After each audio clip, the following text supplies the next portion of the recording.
Do-it-yourself yard art patterns. Many homeowners take pride in decorating their yards with attractive landscaping, wind chimes and other decorations. Some popular decorations, especially around the holidays, include wooden yard art. These pieces are usually made from inch to 1 inch sheets of wood and painted to look like animals, holiday characters, lawn gnomes and more. If you don't have the budget or can't find yard art that you like, designing a pattern to make your own is simple. It requires a little artistic talent and visualization skills, but the supplies are household items. Things you will need: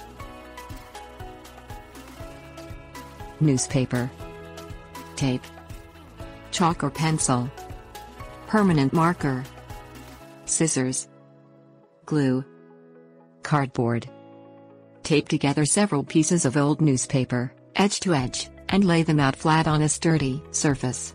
Think about your yard art, and consider whether you want to make just one character or several. Pick something simple, like a rabbit or toad, that does not have slender protrusions or a lot of detail along its edges. Draw one character for your yard art using chalk or pencil. Draw in as many details as you like to get correct proportions, but pay close attention to the outline. It should be relatively smooth with few small crevices or complicated curls. Use a permanent marker to darken the outline of your art piece. Cut along this darkened line, and glue the cutout to a piece of cardboard. The cardboard makes the pattern sturdy so you can use it over and over again.